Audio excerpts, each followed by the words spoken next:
ایک جدید سائنسی تحقیق کے مطابق قدرت کا ایک تحفہ ایسا بھی ہے جس کے استعمال سے نہ صرف آپ اپنی عمر بڑھنے کی رفتار کم کر سکتے ہیں بلکہ دل کے امراض، بلڈ پریشر، ڈائبٹیز جیسی بہت سی موذی بیماریوں سے بھی بچ سکتے ہیں، اور وہ تحفہ ہے پانی۔ ای بایو میڈیسن نامی جریدے میں امریکی نیشنل انسٹی ٹیوٹ آف ہیلتھ یا NIH کی جانب سے شائع ہونے والی ایک تحقیق کے مطابق جو لوگ مناسب مقدار میں پانی پیتے رہتے ہیں اور خود کو ڈی ہائیڈریٹ نہیں ہونے دیتے، وہ نہ صرف صحت مند رہتے ہیں بلکہ ان لوگوں کے مقابلے میں لمبی عمر پاتے ہیں جن کے جسم میں پانی کی مقدار کم ہوتی ہے۔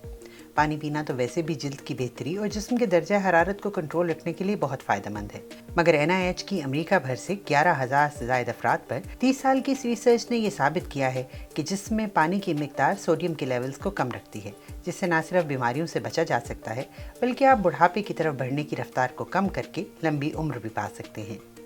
کئی اسٹڈیز کے مطابق دنیا کے 50% لوگ جسم کے لیے ضروری مقدار میں پانی نہیں پیتے۔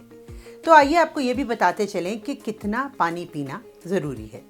نیشنل اکیڈمیز آف میڈیسن کا کہنا ہے کہ زیادہ تر خواتین کو دن میں 6 سے 9 گلاس یا 1.5 سے 2.25 لیٹر اور مرد حضرات کو 8 سے 12 گلاس یا 2 سے 3 لیٹر پانی ضرور پینا چاہیے، جس میں پانی کی ضروری مقدار کو سادہ پانی کے علاوہ فروٹ جوسز یا دیگر صحت بخش مشروبات سے بھی برقرار رکھا جا سکتا ہے۔ تو قصہ مختصر یہ کہ پانی پیتے رہیے اور جوان رہیے، اور ایسی مزید معلوماتی رپورٹس کے لیے وائس آف امریکہ دیکھتے رہیے۔